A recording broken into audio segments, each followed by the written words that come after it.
Boa noite, boa noite. Boa noite a todo mundo que está chegando. Sejam todos bem-vindos e bem-vindas. César Antônio, lá do Espírito Santo, querida Renata Fortunato, de São Paulo, pessoal do Instituto Atuar, sejam todos muito bem-vindas, muito bem-vindas à nossa live Oscar Legal, toda terça-feira às 18 horas, aqui no nosso perfil no Instagram.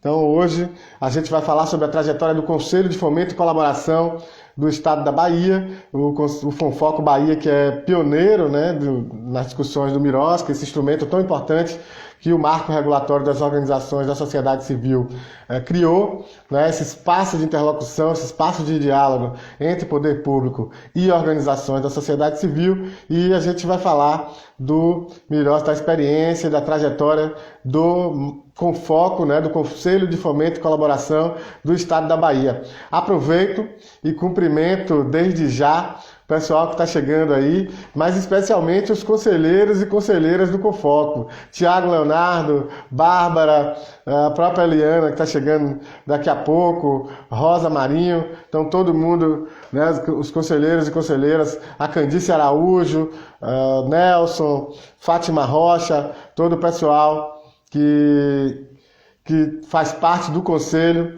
de Fomento e Colaboração do Estado da Bahia, que está fazendo um trabalho muito bacana, que eu tenho a felicidade de ser colaborador do Conselho também. Já fui conselheiro por um tempo, mas por conta de questões profissionais, hoje não sou mais conselheiro, mas estou como colaborador do Conselho de Fomento e Colaboração e acompanhando lá muito de perto.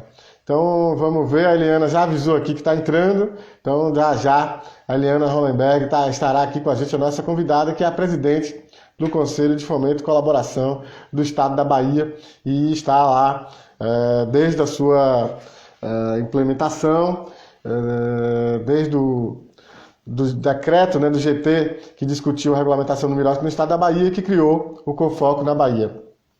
Queria aproveitar para mandar um abraço aqui para Marcela, de BH, que falou da experiência do Confoco de Belo Horizonte aqui com a gente, da implementação do MIROSC, e é uma parceira muito querida do nosso projeto e também do Confoco Bahia. Deixa eu ver aqui se a Helena já apareceu. Não ainda. Vamos ver o que é que ela... Deixa eu só ver com a Eliana aqui. Bom, chegou aqui a Eliana, vamos lá.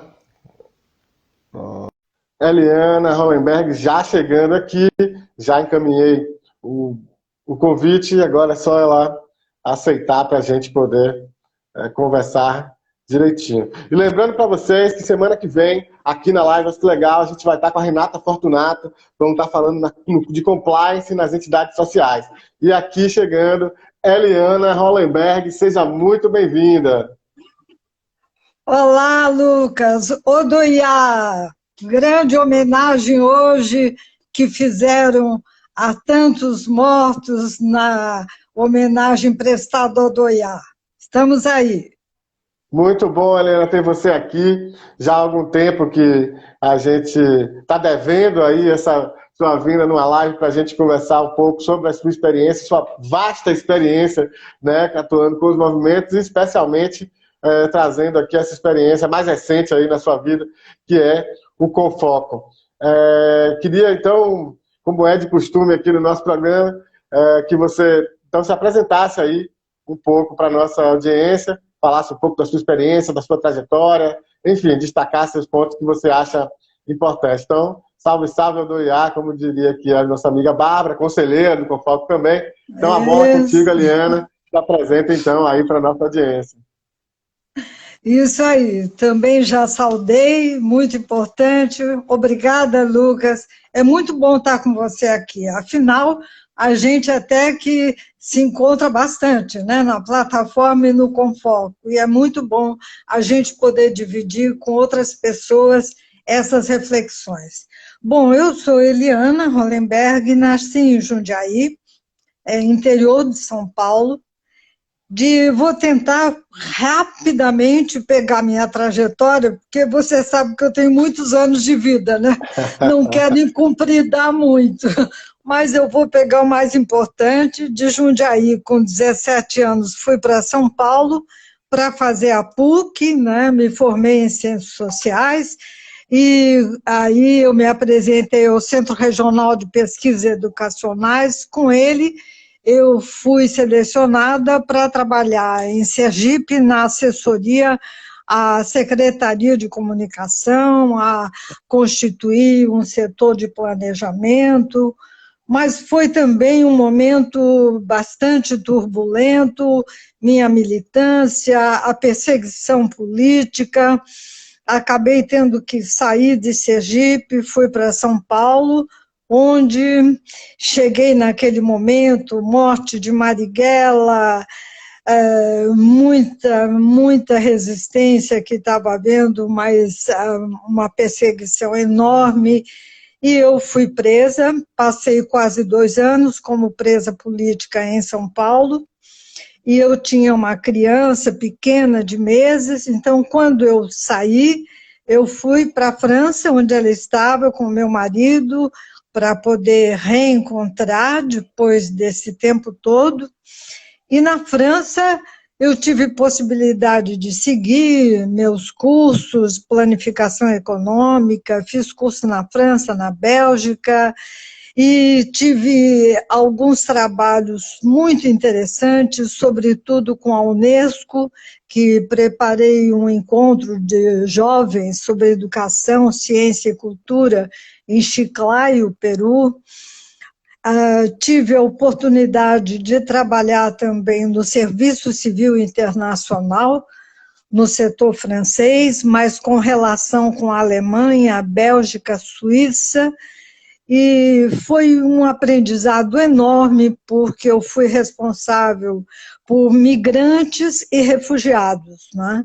E migrantes tanto do Maghreb quanto da África Negra, e também na época portugueses que eram migrantes, hoje não são mais, né?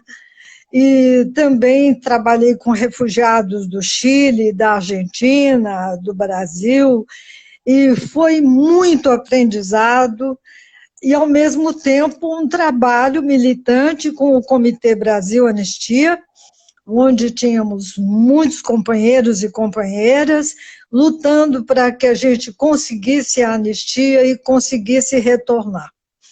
Então, foi possível o meu retorno, quase na anistia mesmo, que eu tinha entrado com recurso, e aqui fui acolhida pelo CEAS, Centro de Estudos e Ação Social, colaborei com o Caderno do CEAS, com uma publicação popular de Olho na Conjuntura, trabalhei na Comissão Pastoral da Terra, especialmente com assalariados rurais, no Secretariado Bahia-Sergipe, e daí eu fui para a SESI, que é quase uma vida toda, né? Que ainda tenho toda essa dedicação, uma entidade ecumênica, trabalhando com movimentos sociais de norte a sul do país, com a cooperação internacional ecumênica. Foi muito interessante esse trabalho. Eu não me desligo da SESI, né? Eu digo que é muito da minha vida. E o mais importante, eu diria hoje, eu sou baiana, porque eu recebi, graças a Neuza Cadori, que apresentou a proposta para a Assembleia Legislativa da Bahia, o meu título de cidadã baiana. Então, acho que, resumidamente, eu chego hoje na minha representação como SESI, né, represento a SESI no Comitê Facilitador da Plataforma do Marco Regulatório, represento na Plataforma Bahia e no Confoco, onde atualmente eu estou na presidência desse conselho. Bom, muito interessante essa sua longa caminhada, que foi resumida aqui, gente, não se enganem, né? A Eliana trouxe só um resuminho da caminhada, ela que inspira a todos nós que estamos aí aliados e atuando nos movimentos populares, nos movimentos sociais, nas organizações da sociedade civil, e a Eliana já vem há muitos anos trabalhando, e é a nossa inspiradora aqui, de quem a conhece, até quem não a conhece também sabe do trabalho dela e conhece da sua competência, da sua dedicação às causas sociais. Então, agora eu mais próximo, né, nesses últimos anos, aqui acompanhando aqui de perto na Bahia, e só redobro a minha admiração e meu respeito por essa trajetória e felicidade dela poder estar aqui trazendo um pouquinho dessa caminhada para a gente. Então, Eliana, queria mais uma vez agradecer a você por estar aqui. Queria começar, então, antes da gente entrar no Confoco propriamente dito, até porque a construção desse Conselho de Fomento e Colaboração, ele passou muito pela atuação da plataforma do marco regulatório das organizações da sociedade civil, a plataforma Miroski, aqui da Bahia, né, o recorte aqui no estado da Bahia. Então, eu queria que você falasse um pouquinho para a gente da plataforma Miroski como um todo e da plataforma Miroski Bahia, para a gente poder chegar na Constituição, na implementação do Confoco no estado. Tá certo. Eu acho que é muito oportuno mesmo começar pela plataforma, porque é a partir da plataforma que a gente vai chegar nessa discussão do Confoco, né? Então, desde aquela época onde nós estávamos buscando uma segurança jurídica, institucional, várias organizações em âmbito nacional articuladas, né, formando, então, a plataforma pelo marco regulatório das organizações da sociedade civil, foi naquele momento que a gente conseguiu dar um passo muito importante, que foi na eleição, né, onde se apresentava Dilma, o Serra, para que eles se comprometessem, se eleitos, né, de avançar conosco nessa construção de um novo marco regulatório que nos desse essa segurança jurídica e institucional que nós tanto almejávamos, né? Nós vínhamos de toda uma onda de criminalização muito grande, com comissões parlamentares de inquérito, né? Não só com as organizações, mas também com movimentos, né?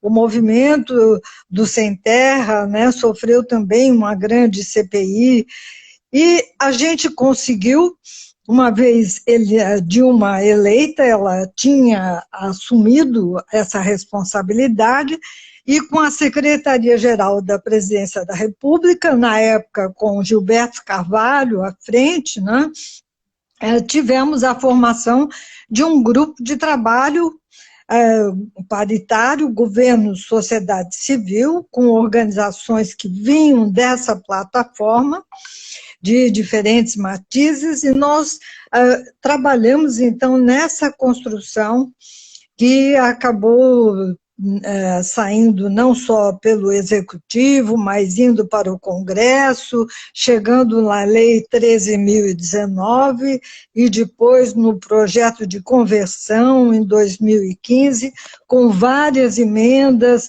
que foram apresentadas para que a gente tentasse aprimorar, né, esse primeiro esboço de lei. Acho que isso foi importante.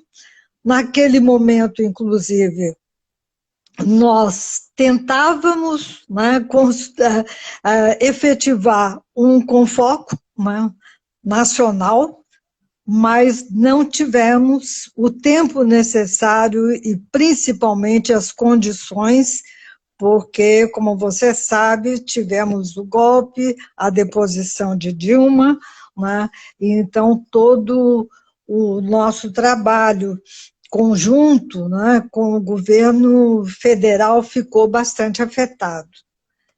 Aqui na Bahia, nós repercutimos muito do trabalho que era feito nacionalmente, e não só repercutimos, né, nós tentamos também e conseguimos, com certo êxito, articular muitos movimentos e organizações e formar nossa plataforma também estadual. Acho que é um pouco isso. Isso, muito bacana essa história, porque a gente desemboca, então, né, chega nesse momento de implementação do Conselho de Fomento e Colaboração. Como você mesmo já trouxe, né, rapidamente, a Lei 3.019 e o Regulamento Federal trazem o Conselho Nacional de Fomento e Colaboração, que nunca foi efetivado, mas na Bahia, toda a mobilização que houve, foi capaz de estabelecer, então, de implementar este Conselho de Fomento e Colaboração, que é pioneiro no Brasil. Então, eu queria que você falasse, então, desse momento, especificamente do Conselho de Fomento e Colaboração, até da sua implementação. Veja, Lucas, eu acho que é muito interessante, né? Quando a gente fala, a Bahia tem o primeiro Confoco estadual, né? Até hoje nós só temos um Confoco estadual, que é aqui na Bahia. Eu diria, por que na Bahia, né? Acho que eu comecei dizendo alguma coisa, mas é interessante assinalar que os movimentos aqui, com a ABONG, com a SESI, com a Caritas Regional, tinham uma articulação já bastante grande e tentavam um diálogo com o governo sobre questões que são questões pertinentes a esse marco regulatório.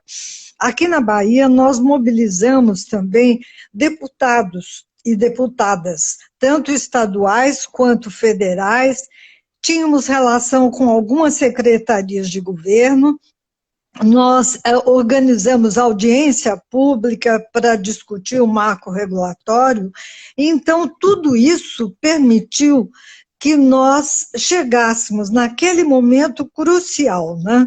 Que foi, depois de publicada a lei, de nós termos um decreto federal bastante interessante, e de nós não termos essa chance de continuar da forma como nós vínhamos, a atuação com a Secretaria-Geral da Presidência, com o governo, com secretarias do governo federal, nós voltamos para cá tentando acirrar um pouco, né, esse debate com as secretarias do governo do Estado. Nós tínhamos uma proximidade maior com a Secretaria de Relações Institucionais, a SERIM, e com a SAEB, a Secretaria de Administração do Estado, né? E, principalmente, essas duas secretarias se aproximaram bastante das nossas discussões. Nós tivemos também esses deputados e deputadas que nos ajudaram nesse debate, e nós conseguimos, então, naquele momento, final de 2015 para 2016, que o governo, por decreto, né, constituísse um grupo de trabalho paritário, né, com já aqui elementos da plataforma Miroski Bahia e com agentes públicos, para que nós, então, elaborássemos a minuta do decreto de regulamentação estadual do Miroski. Bom, foi um momento de muito debate, né? E também de conhecimento mútuo.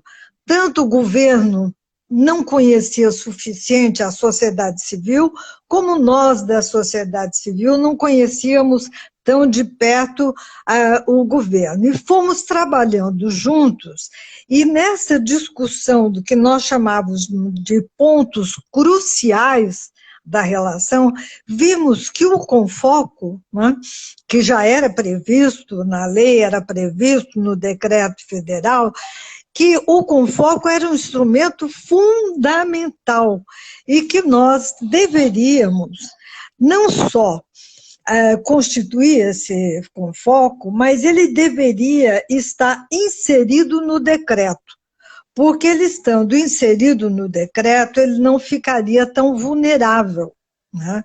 E foi dessa forma que nós trabalhamos, tanto que o artigo 7º, né, o capítulo 7º do decreto é dedicado ao Confoco. né?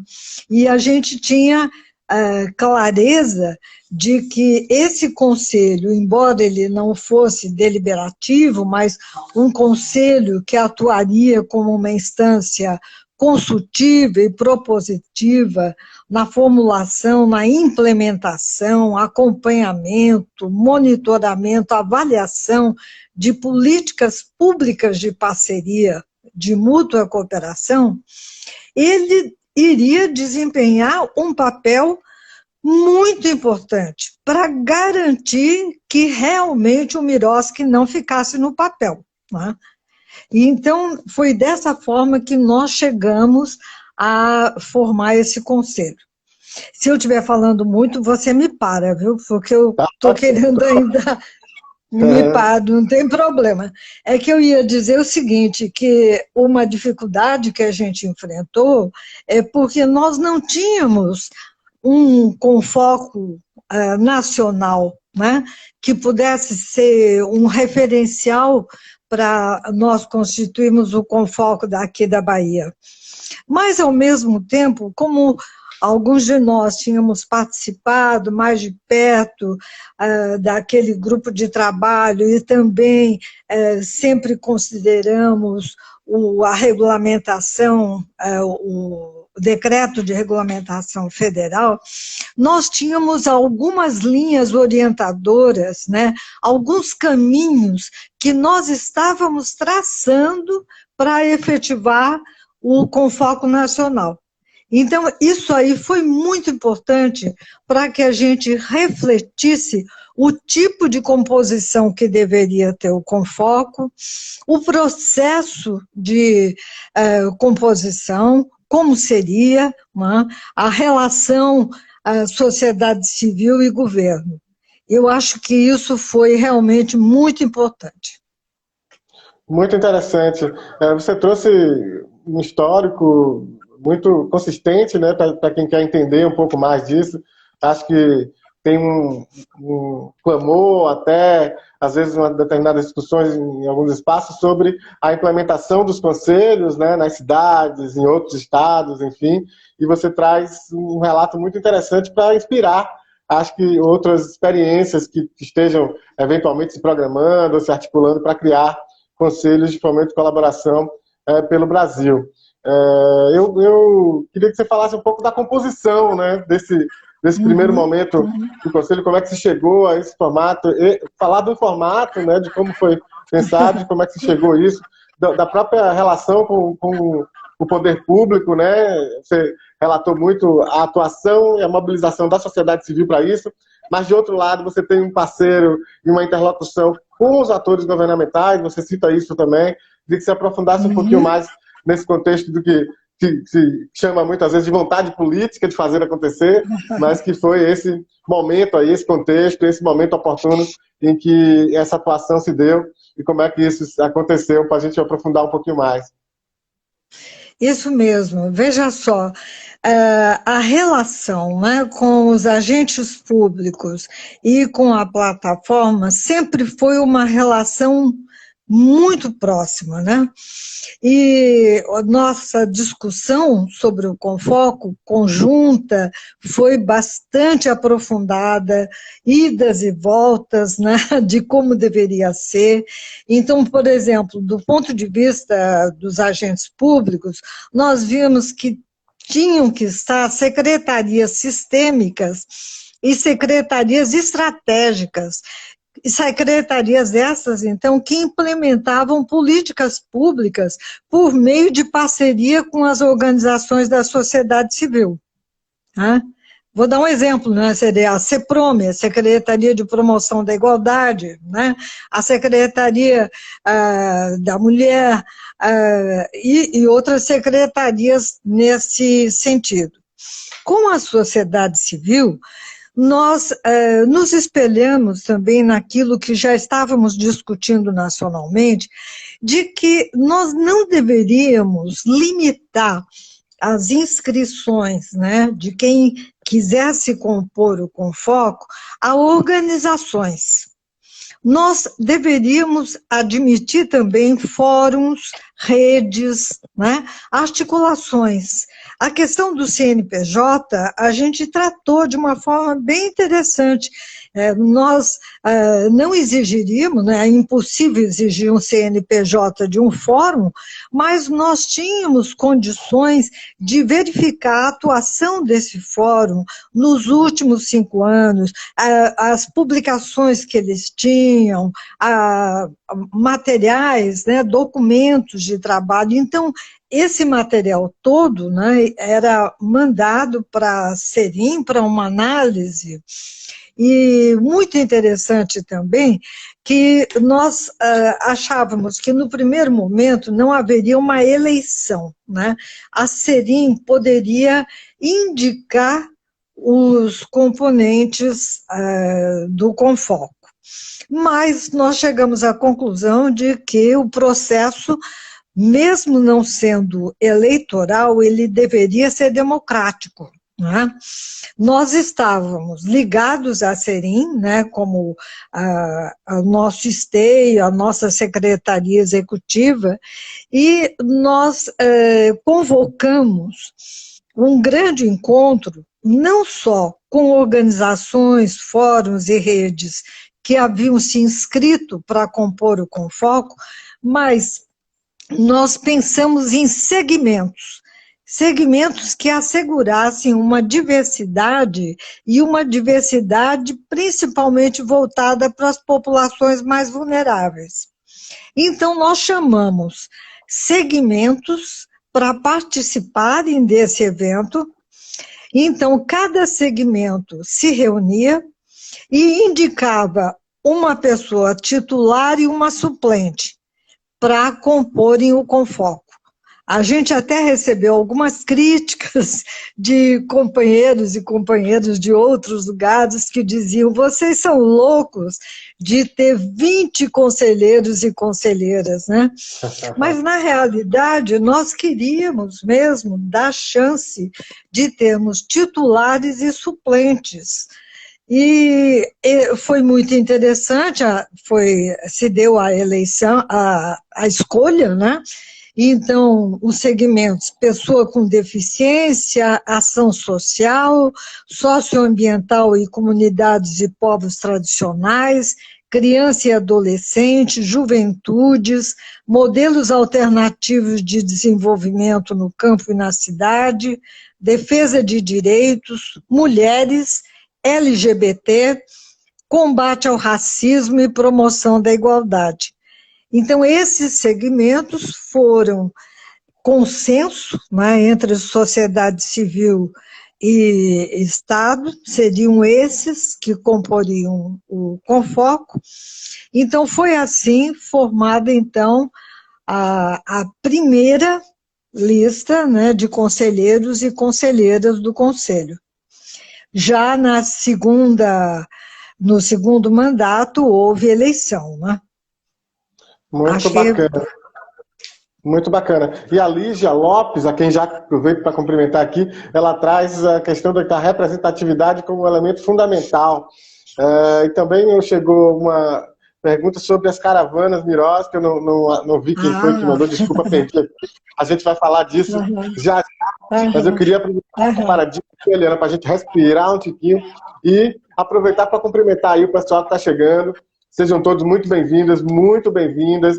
Iria cumprimentar o Edmundo Croja, que é conselheiro do Confoco Bahia, a Sônia Gomes, André Carvalho, fazem um trabalho muito bacana no estado do Pernambuco, Nailton Cazumbá, grande parceiro, Joelma Cunha, também ex-conselheira do Confoco, Aldisa Soares, da plataforma Miroski também, Laís Lopes, querida, Larissa Junqueira, a pessoal da PAI de Lajinha, a Oscar Superação, Fátima Nascimento, todo o pessoal do Elo, Ligação e Organização, Lígia Lopes, a Candice Araújo também, conselheira do Confoco, Zeneide Dantas, Elisete Veiga, Aline Vioto, também parceira. Está aqui o pessoal do Instituto Atuar dizendo que a plataforma Miroski do DF também está presente. Obrigado, então, pessoal da plataforma Miroski DF. Wilson da Silva e a Ana Lúcia Chagas, todo mundo que está aí assistindo, nosso agradecimento. Então, vamos seguir aqui com a Eliana. Aliás, antes disso, só um pouquinho, Eliana, me deixa fazer o merchan, aproveitar que a Aline Vioto está aí e cumprimentar e agradecer, dizer para todo mundo que a gente vai sortear esse pacote de livros aqui, que é da coleção Sustentabilidade Econômica das OSCs, que foi uma parceria do GIF com a FGV Direito. São 5 livros, a gente não vai sortear um só, não. São 5 livros, o pacote inteiro. Todos eles estão lá para baixar no site do GIF, no site da FGV, mas o livro impresso, físico, a gente vai sortear numa parceria muito bacana que o GIF fez com a gente e mandou para cá. Ainda não sei, sinceramente, gente, eu não sei ainda qual vai ser o critério, vai ter que estar inscrito aqui no nosso perfil no Instagram, mas a gente vai bolar um critério mais preciso e eu vou divulgar certamente na próxima live. Nós tivemos um probleminha com nossas redes sociais aí, possivelmente algum tipo de ataque, eu não sei ainda dimensionar, então a gente teve que atrasar um pouquinho todas essas questões, mas logo a gente vai divulgar o critério e lembrando os livros para quem estiver inscrito no Instagram e vai ter aí fácil, a gente logo eu vou estar divulgando como é que vai ser isso. Então, Eliana, vamos retomar essa história. Você falou da composição do Confoco, da história de como vieram as representações por segmentos, enfim, 20 conselheiros, são 10 titulares, 10 suplentes, de variadas organizações, é muito rico, é muito amplo mesmo, o espectro de entidades que participam, sou testemunha disso. E eu queria que você falasse um pouco de como esse Confoco se organiza internamente, ou seja, você tem as comissões, você tem também as colaborações, né? E aí, já puxando a sardinha para o meu lado, eu que sou hoje colaborador do Confoco Bahia, mas especialmente com a Comissão de Normas e Procedimentos. Então, eu queria que você falasse um pouco dessa composição, das comissões, de como é o ritmo de trabalho e a organização do trabalho do Conselho de Fomento e Colaboração, pioneiro no Brasil, aqui no estado da Bahia. Vou falar sim, mas eu queria também agradecer muito todas essas pessoas que estão assistindo. São pessoas que têm muito a contribuir, pessoas que têm, assim, até talvez mais condições até de colocar alguns pontos que eu vou abordar aqui. Quero agradecer imensamente, são companheiros e companheiras muito valiosos, são a GIF mesmo, eu participei de uma live que lançou uma dessas publicações, maravilhosos os trabalhos de GIF, de Nailton, e nossos conselheiros tão queridos que estão aqui presentes, agradeço muito. Bom, a estrutura, nós temos um plenário, né, que se reúne a cada 2 meses, nós temos todo um planejamento operativo por mandato, o planejamento é para 2 anos, né?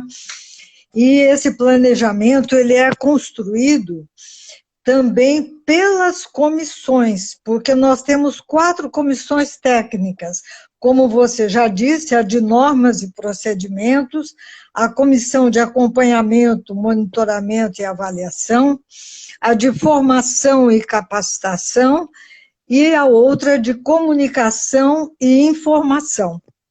Essas comissões, quando nós construímos o plano operativo a cada 2 anos, cada uma delas trabalha, né, o seu setor, levantando questões, quais seriam realmente não só as atividades a serem desenvolvidas, mas prioridades no acompanhamento. Por exemplo, essa de normas e procedimento, ela tem se debruçado muito sobre a análise das instruções normativas, né, que a SAEB, né, foi responsável pela sua elaboração. Essa comissão de normas tem colocado também questões como a taxação, né, bancária para as parcerias, tem questionado, já inclusive através da presidência, já encaminhou para bancos um questionamento, porque a lei realmente isenta dessa tarifa bancária nessas parcerias, né? Entre outros pontos que têm sido muito importantes. A comissão eu quero mencionar também, a comissão de monitoramento e avaliação. nosso Confoco é um conselho bastante aberto no diálogo, né? Ele trabalha também com secretarias, como a Secretaria de Planejamento, a Secretaria do Desenvolvimento Rural, o Conselho Estadual de Desenvolvimento Territorial. Então, há uma série de relacionamentos que têm colaborado muito. Por exemplo, para uma oficina que tivemos sobre indicadores, outra oficina sobre monitoramento, isso com a CEPLAN, Secretaria de Planejamento. Nós temos tido também um trabalho de formação bem interessante, né? Por um lado, a elaboração de cadernos em linguagem acessível, já foi elaborado um sobre estatutos, um segundo está sendo elaborado sobre plano de trabalho, e o nosso plano estadual de formação, que foi construído inicialmente naquele grupo de trabalho, a SAEB retomou, né, aperfeiçoou esse plano e já iniciou uma série de cursos muito interessantes. Nós tivemos esse ano um curso de aspectos legais, que foi com uma primeira turma direcionada aos conselheiros e conselheiras do Confoco, até para que pudéssemos aí contribuir com os ajustes do curso, né? E agora ele já abre para as outras secretarias e outras organizações. Uma outra oficina sobre plano de trabalho, promovida pela SAEB também, mas com alinhamento com a Comissão Técnica de Formação e um grupo, que é um grupo transitório, né, de elaboração desse caderno Miroski Bahia, do plano de trabalho. Então, as comissões apresentam as suas questões e, com a presidência, né, e a vice-presidente, chegam nas reuniões plenárias ao aprofundamento e a elaborar, então, esse plano operativo bienal. Acho que isso é importante. Além disso, essas comissões, como eu disse, temporárias, que também são específicas e se dissolvem uma vez cumprido o seu objetivo, e tem também a comissão eleitoral, né? Nós já tivemos um processo eleitoral e nós também chamamos para essa comissão a Defensoria Pública do Estado, porque é importante que a Defensoria possa acompanhar o nosso processo eleitoral. E temos uma secretaria executiva, que é exercida pela Serim, e que assiste e apoia todo o trabalho do nosso conselho, né? Acho que isso, assim, em linhas gerais. Mas estavam perguntando um pouco sobre as caravanas, né? Isso. Eu não quero atropelar, mas eu acho que é interessante, assim como eu mencionei alguns cursos e alguns trabalhos que foram feitos, nós temos também divulgado, por exemplo, a cartilha Covid Miroski, que foi elaborada pela plataforma Miroski, a Laís está aí, foi uma das que elaborou, Laís e Paula. Nós repercutimos, né, esse material para todas as secretarias, para todas as organizações e assessorias, né? Mas nós temos uma preocupação grande, que vem desde o início do trabalho, é com a interiorização, né? Nós já tivemos, alguns anos atrás, nós tivemos uma relação com a universidade, na UFBA, Universidade Federal da Bahia, o Confoco e a plataforma, num projeto de extensão muito interessante, chamado Ponto de Gestão Miroski. E nós aí fomos, nesse sentido já de interiorização, há vários territórios, né? Tivemos o Portal do Sertão, o Vale do Jequiriçá, Vitória da Conquista, bom, e aí foi. Esses painéis itinerantes que nós organizamos naquela época motivaram, uma vez que o projeto foi encerrado, a que o Confoco tomasse para si a continuidade desse tipo de trabalho e que não seriam só painéis itinerantes, mas seriam caravanas territoriais. Por quê? Porque nós examinamos, né, os territórios da Bahia, são 27 territórios, é muito interessante essa divisão. Existe um conselho estadual, né, de desenvolvimento territorial, o Confoco se aproximou desse conselho, discutiu a proposta do Miroski, e o intuito é, através dos territórios, nós chegarmos mais facilmente nos municípios, porque nós temos uma quantidade imensa de municípios que fôssemos fazer um trabalho diretamente com eles, não teríamos condições, né? Através dos territórios, isso é mais viável. Então, já fomos buscar no Litoral Sul, Irecê, Velho Chico, Bacia do Rio Grande, Médio Rio de Contas, e mesmo na região metropolitana de Salvador, em Simões Filho, nós fomos, então, na busca dessa relação e também elaboramos algum material de orientação para os municípios, que são, então, disponibilizados, né, através dessas relações com os territórios. Essas caravanas têm sido bastante interessantes, tanto enquanto conhecimento, né, levar o conhecimento sobre o Miroski para as regiões, mas também de propiciar diagnóstico das realidades desses territórios, motivar o poder público dessas várias áreas para que também se associe e possa desenvolver um trabalho articulado com a sociedade civil. E nós temos temos recebido várias observações de que esse trabalho não deveria parar, né? Então, nós queremos continuar com essas caravanas, mas é claro que nós dependemos também de recurso, e agora, com a pandemia, nós estamos realizando esse trabalho de forma virtual, que também não é a mesma coisa de quando nós vamos diretamente à região e podemos ter um contato mais presencial, né? Mas, de toda forma, nós não paramos, né?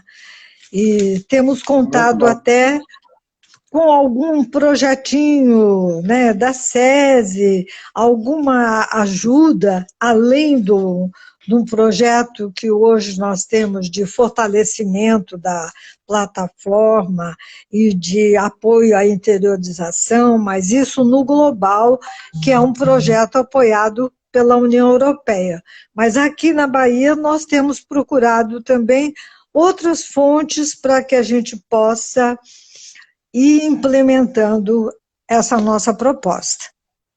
Muito interessante. Estou falando demais, né? Muito interessante você trazer essas questões das caravanas, Eliana. Eu que já participei de algumas delas, junto com o Candice, com o Tiago, Leonardo, com outros conselheiros, a Fátima. Enfim, a gente sabe bem como é rico você poder ir nas regiões, né? A Bahia é enorme, são 417 municípios, e você poder ir até o interior, né, e conversar com representantes desses municípios, tanto da gestão pública municipal, quanto das organizações, muitas dúvidas, muitas questões, muitos elementos riquíssimos de discussão e de dificuldades, de possibilidades e potencialidades de implementação do Miroski e de políticas públicas em parceria. Conhecer essas realidades é, de fato, muito interessante.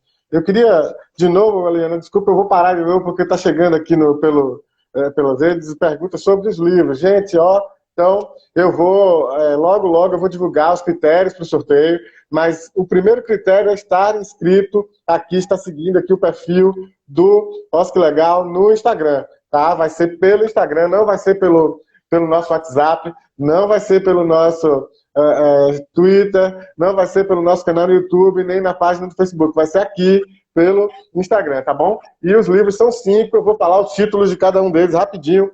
Fundos patrimoniais e organizações da sociedade civil. Esse aqui é o Agenda da Sustentabilidade Econômica, organizações da sociedade civil no Supremo Tribunal Federal. Aqui tem Marco Regulatório das Organizações da Sociedade Civil, Avanços e Desafios, muito interessante também. Esse aqui é o Incentivos Regulatórios à Filantropia Individual no Brasil. E, por fim, Fortalecimento da Sociedade Civil, Redução de Barreiras Tributárias às Doações. Então, são 5 livros, e os 5 livros vão ser sorteados a quem tiver aqui inscrito nesse perfil, e os critérios já vou soltar na próxima live, provavelmente, mas nos próximos dias, com certeza, se não for na próxima, é na outra, porque a gente ainda está resolvendo isso aqui, um probleminha que tivemos com as nossas redes sociais, mas logo, logo, a gente vai estar divulgando isso. Aproveito para dizer que semana que vem, 18 horas, vou estar aqui com a Renata Fortunato, ela que é advogada de São Paulo, da Comissão de Direito do Terceiro Setor, da OAB de São Paulo, e a gente vai estar falando sobre compliance nas entidades sociais. Vamos estar desvendando um pouco esse tal de compliance, compliance, né? Tudo que a gente ouve por aí de pronúncia do compliance. Então, voltando aqui com a Eliana Lorlenberg, a Lígia trouxe um ponto que já estava também na nossa lista de perguntas, que era sobre a presidência do Confoco. Hoje ele é presidente do Confoco enquanto representante da sociedade civil, então essa possibilidade, essa riqueza de possibilidades também de você ter a alternância entre poder público e sociedade civil na presidência do Confoco. Fala um pouquinho disso então para a gente, Eliana. Bom, eu falo sim. Depois, se houver tempo, eu queria falar um pouquinho também no nosso diálogo com o Legislativo, que eu acho Sim. que é algo bem interessante, que está num rumo agora muito bom. Mas essa questão, eu acho que é uma questão muito importante, né? Quando nós discutimos a paridade, né, de termos 20 conselheiros e conselheiras da sociedade civil e 20 agentes públicos, nós discutimos também essa questão da presidência, né? Então, que a presidência, num mandato, ela é do poder público e a vice-presidência da sociedade civil, e no outro inverte, a presidência da sociedade civil e a vice do poder público. A primeira, né, na primeira eleição, a presidência foi da Serim, com a Meire, e nós ficamos na vice-presidência. E agora, nesse mandato, que vai se encerrar ainda no final desse ano, né? Então, a plataforma discutiu muito o que seria, né, essa presidência e a indicação de quem poderia estar assumindo. Meu nome foi indicado. Não é algo simples, né? Porque nós pensamos que realmente a responsabilidade é muito grande, né? A responsabilidade da presidência estar com a sociedade civil é de que, ao mesmo tempo que ela tem que estar muito voltada a todo o trabalho da plataforma, porque é através dela que nós atuamos, né? Ela tem que estar muito próxima do que o poder público está fazendo e dos desafios que isso coloca, né? Então, a gente percebe de que para a sociedade civil nem sempre é algo tranquilo, né?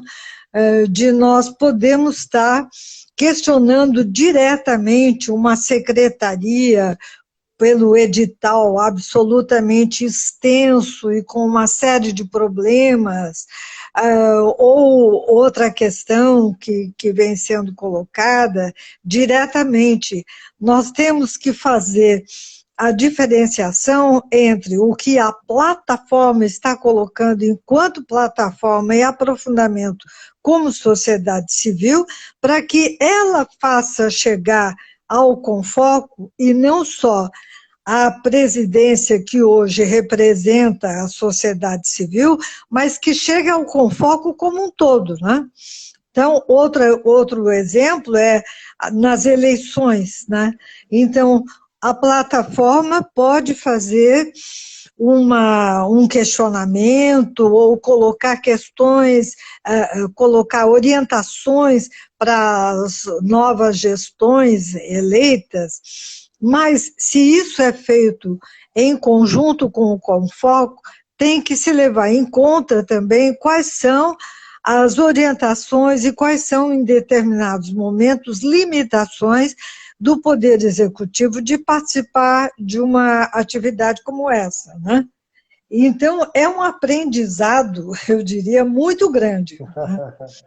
Muito grande. Eu sinto em vários momentos, né, como a gente gostaria de estar fazendo aquilo que a sociedade civil pretende, mas nós temos que fazer aquilo que a sociedade civil pretende, levando o poder público a estar junto conosco para que isso seja uma proposta de consenso, né? É um trabalho interessante, bem delicado, de fato, de lidar com toda a questão da burocracia, né?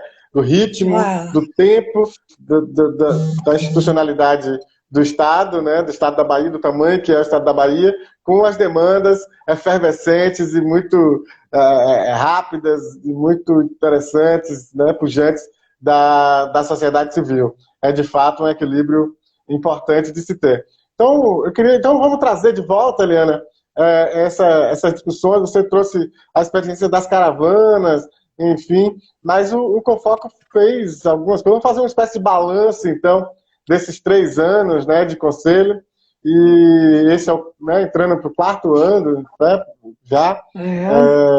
Você tem as caravanas, você teve, desculpa, pesquisas, atividade com os conselhos, né, as próprias capacitações que você já citou. Fala um pouco para a gente, inclusive, desse diálogo com o Legislativo, que você citou um pouco e gostaria de aprofundar. Então, fala um pouco desse balanço aí, desses 3 anos, do que o Confoco tem feito nesse tempo. Bom, teríamos muitas coisas. Eu estou só com receio aí do horário, que eu sei que o Instagram é rígido, né? Mas, olha, de toda forma, eu acho que você levantou alguns pontos, né? A gente falou sobre a taxação bancária. Agora, eu queria falar do diálogo com o Legislativo, porque acho que foi um momento muito importante que nós tivemos agora em setembro, como parte, né, desse balanço da atuação do Confoco, essa relação que a gente vem construindo com universidades, fizemos reuniões também, tentamos fazer estudo com órgãos de controle, temos muitos desafios nessa relação.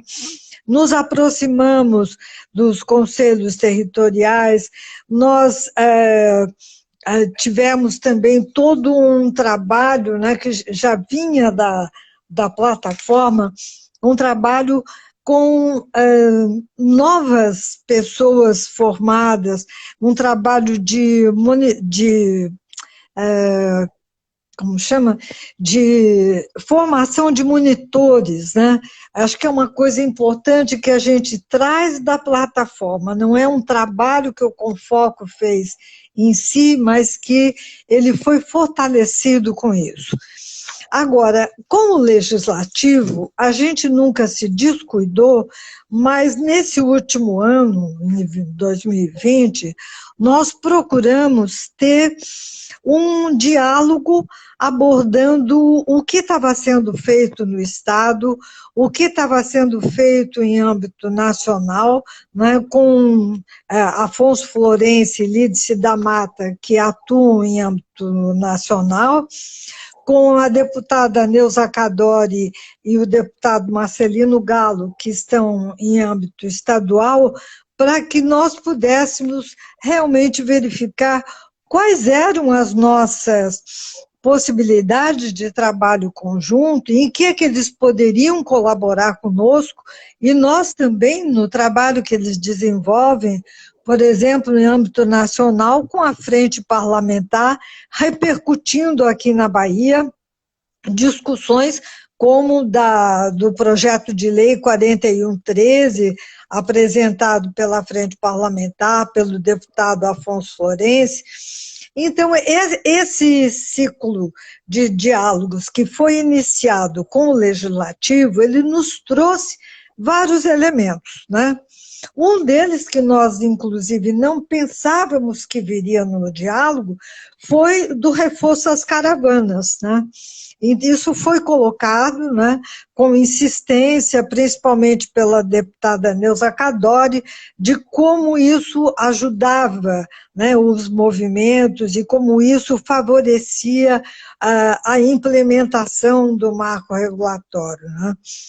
Uma questão que veio também com muita força foi a reflexão sobre a possibilidade de nós apresentarmos um projeto de lei sobre o Miroski, né, que nós temos o decreto que foi construído com esse grupo paritário, mas nós, com o receio do momento político, da insegurança que temos, até que ponto a gente poderia ter um projeto de lei, não repetindo a Lei 13.019, mas talvez acentuando alguns pontos importantes e, inclusive, impedindo algumas limitações que a gente tem hoje de legislação estadual que acaba interferindo.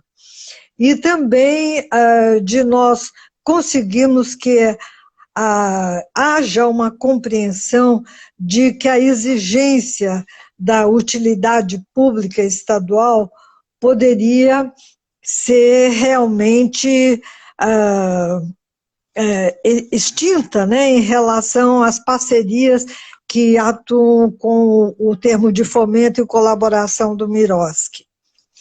Houve uma concordância desses deputados de que nós deveríamos trabalhar nesse sentido. Estamos agora na fase de aprimoramento da proposta, vamos discutir com a Procuradoria-Geral, que tem sido uma grande parceira, sobretudo a doutora Ivana, para que a gente possa verificar realmente quais são os pontos primordiais. Será que nós reforçaríamos nesse projeto de lei o próprio Confoco, né, para que ele tenha maior segurança enquanto à sua continuidade? Nós temos bastante preocupação em relação aos conselhos, né? Então, tudo isso é fruto desse diálogo, e eu diria que uma questão importante, né, que nós também trouxemos foi a relação com outros conselhos, né? Nós tivemos uma reunião que foi promovida pelo Confoco, com apoio da Secretaria de Administração, da SERIM e da PGE, com 24 conselhos de defesa de direitos. E nós pretendemos que isso vá mais além e que a gente venha a ter realmente um interconselhos. Sabemos de como está sendo difícil, Edmundo, que está aí acompanhando, sabe muito bem o problema do Conanda, e que a gente consiga realmente ter um apoio grande ao trabalho dos conselhos aqui na Bahia, que o Confoco não seja atingido e que ele possa continuar esse trabalho de zelar pela implementação do MIROSC, e uma implementação não só da Lei 13.019, mas pensando na sustentabilidade das organizações, pensando na certificação dessas organizações, que a gente possa realmente avançar mais ainda aqui no Estado. Muito bom, Eliana. Infelizmente, a gente está com o tempo estouradíssimo. Costumo sempre dizer aqui que a live, quando é boa, a gente começa a conversa aí, pisca o olho, ela já chega faltando 1 hora. No seu caso, chegou 7 horas. A gente já simplesmente já chegou às 19 horas, ainda com muita coisa, com muito instigado aqui. Eu já tinha mais umas 4 ou 5 perguntas, mas infelizmente a gente não vai poder alongar muito aqui mais hoje. Já estamos no limite. Então, Eliana, queria agradecer você de coração por estar aqui mais uma vez, né? Agradecer mais uma vez a sua ceder espaço aí no seu tempo para vir conversar com a gente, para vir conversar com as pessoas. Para quem te conhece, as pessoas que estão próximas já sabem da sua capacidade, da sua trajetória riquíssima, mas quem não conhece, quem está longe, quem está vendo aqui agora, quem vai ver, né, a gravação no YouTube. Gente, fica lá no nosso canal no YouTube, fica salvo durante o tempo também nosso perfil no Instagram, mas fica também nosso canal Oscar Legal no YouTube para quem quiser ver depois. Tem gente que está me dizendo que não consegue mais assistir ao vivo porque voltou ao trabalho, enfim, mas que adora lavar prato assistindo as lives. Então, você que está aí lavando seu prato, você que está aí fazendo alguma coisa, assistindo depois, então, muito obrigado, se inscreve aí no nosso canal e dá seu like. Eliana, então, deixa as suas honrosas despedidas aí para a nossa audiência. O que eu tenho de dizer é gratidão, gratidão a você, gratidão às pessoas que acompanharam essa live, e eu lamento que não dá para a gente poder responder a todas as questões, mas eu tenho uma esperança muito grande de que a gente vá discutindo com foco em vários estados, em várias regiões, e que daqui a pouco a Bahia deixe de ser o único Confoco estadual, que municipal já existe o de Belo Horizonte, mas vamos batalhar também pelos municipais. Muito obrigada. Um abraço a cada uma e cada um. Mais uma vez, agradecimento todo especial a Eliana Hollenberg, dizer para todo mundo, se inscrevam no nosso perfil aí, sigam o nosso perfil aqui no Instagram, que a gente vai sortear esses livros da coleção Sustentabilidade Econômica das Organizações, é o pacote inteiro de livros, e semana que vem convido todo mundo aqui, terça-feira, 18 horas, no Instagram, nesse mesmo perfil Instagram, Oscar Legal, a gente vai estar com a Renata Fortunato, advogada, ela que é da Comissão do Direito do Terceiro Setor da OAB de São Paulo, vai estar aqui conversando comigo sobre o compliance nas entidades sociais. Se você tem dúvida do que é compliance, compliance, não sabe exatamente como é a pronúncia e o significado desse termo, nós vamos aprofundar aqui com a querida Renata Fortunato, que está aqui assistindo a gente. Então, desde já, um abraço, Renata. Até semana que vem. Todo mundo convidadíssimo. Obrigadíssimo, Eliana. Tchau, tchau. Até a próxima. Tamo junto. Obrigada.